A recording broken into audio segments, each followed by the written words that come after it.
Good morning friends. आज है 22 जून 2020। आप सभी का स्टडी अड्डा में स्वागत है। चैनल को सब्सक्राइब करें और बेल आइकन का बटन दबाएं जिससे आपको ताज़ा अपडेट्स मिलते रहें। आइए पढ़ते हैं आज के करंट अफेयर्स। आज का पहला प्रश्न, हाल ही में अंतर्राष्ट्रीय योग दिवस कब मनाया गया है? 19 जून, 20 जून, 21 जून, इनमें से कोई नहीं। 21 जून को अंतर्राष्ट्रीय योग दिवस के रूप में मनाया गया है। मोदी जी के द्वारा दिए गए प्रस्ताव 2015 में, जिसे यूनाइटेड नेशन द्वारा पारित कर दिया गया, जिसके उपरांत इसे 21 जून को अंतर्राष्ट्रीय योग दिवस के रूप में मनाया जाता है। इसी क्रम में अगला प्रश्न, हाल ही में आई एडीबी की रिपोर्ट के अनुसार 2020 में एशिया की विकास दर कितने प्रतिशत रहेगी? 0.1%, 0.2%, 2.4%, इनमें से कोई नहीं। 0.1% एडीबी की रिपोर्ट के अनुसार 2020 में एशिया की विकास दर रहेगी।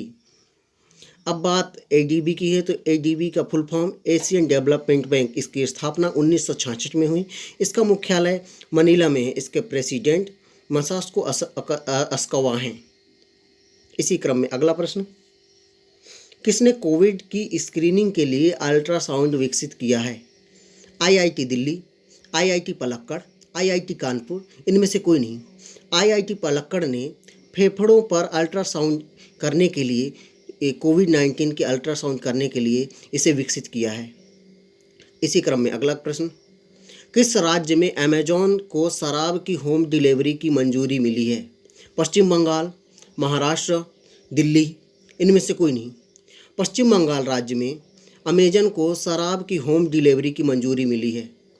इसी क्रम में अगला प्रश्न, फोर्ब्स की टॉप 10 सबसे अमीर लिस्ट में कौन शामिल हुए हैं? रतन टाटा, अजय मित्तल, मुकेश अंबानी, इनमें से कोई नहीं। मुकेश अंबानी फोर्ब्स की टॉप 10 सबसे अमीर लिस्ट में शामिल हुए हैं।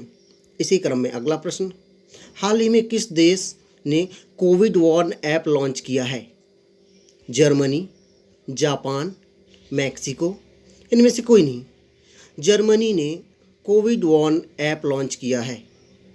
इसी क्रम में अगला प्रश्न, हाल ही में किस राज्य सरकार ने ओला इमरजेंसी सेवा का अनावरण किया है? कर्नाटक, पश्चिम बंगाल, तमिलनाडु, इनमें से कोई नहीं। तमिलनाडु और पश्चिम बंगाल राज्य सरकार ने ओला इमरजेंसी सेवा का अनावरण किया है। इसमें हॉस्पिटलाइजेशन व अन्य इमरजेंसी सेवाओं को उपयोग किया जा सकेगा। इसी क्रम में अगला प्रश्न, हाल ही में भारत ने किस देश से 12 सुखोई विमान खरीदने का फैसला किया है? अमेरिका, रूस, जापान, इनमें से कोई नहीं। रूस से 12 सुखोई विमान खरीदने का फैसला किया है। इसी क्रम में अगला प्रश्न, हाल ही में 19वां महान जून विद्रोह दिवस किस राज्य में मनाया गया है? मिजोरम, मणिपुर, पंजाब, इनमें से कोई नहीं। मणिपुर में 19वां महान जून विद्रोह दिवस मनाया गया है। इसी क्रम में अगला प्रश्न, हाल ही में किस देश को चीन निर्यात पर शून्य टैरिफ सुविधा प्राप्त हुई है? बांग्लादेश, पाकिस्तान, श्रीलंका, इनमें से कोई नहीं। बांग्लादेश को चीन निर्यात पर शून्य टैरिफ सुविधा प्राप्त हुई है। इसी क्रम में अगला प्रश्न, हाल ही में आरबीआई ने पीएमसी बैंक पर प्रतिबंध को कितने महीने बढ़ा दिया है? 3 महीने, 10 महीना, 6 महीना, इनमें से कोई नहीं। 6 महीने के लिए आरबीआई ने पीएमसी बैंक पर प्रतिबंध बढ़ा दिया है।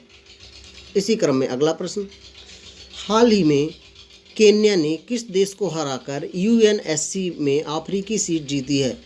यूनाइटेड नेशन सिक्योरिटी काउंसिल में सीट जीती है। मोरक्को, जिबूती, सूडान, इनमें से कोई नहीं। जिबूती को हराकर यूएनएससी में अफ्रीकी सीट जीती है। इसी क्रम में अगला प्रश्न, हाल ही में स्वीडिश मैपिंग टेक्नोलॉजी कंपनी मैपेलरी का अधिग्रहण किसने किया है? गूगल, फेसबुक, ट्विटर, इनमें से कोई नहीं। फेसबुक ने स्वीडिश मैपिंग टेक्नोलॉजी कंपनी मैपेलरी का अधिग्रहण किया है। इसी क्रम में अगला प्रश्न, हाल ही में विद्याबेन शाह का निधन हुआ है। वे कौन थी? लेखक, सामाजिक कार्यकर्ता, गायक, इनमें से कोई नहीं। यह गुजरात की थी और यह एक सामाजिक कार्यकर्ता थी जिनका भी हाल ही में निधन हो गया है। इसी क्रम में अगला प्रश्न, हाल ही में legend of Suhel Dev the king who save India नामक पुस्तक किसने लिखा है? चेतन भगत, प्रेरणा जोशी, अमीश त्रिपाठी, इनमें से कोई नहीं। अमीश त्रिपाठी ने इस पुस्तक को लिखा है। आशा करता हूँ आपको आज के करंट अफेयर्स अच्छे लगे होंगे। किसी भी प्रकार के शब्दों की त्रुटि के लिए हमें कमेंट बॉक्स पर कमेंट कर अवगत कराएं। धन्यवाद।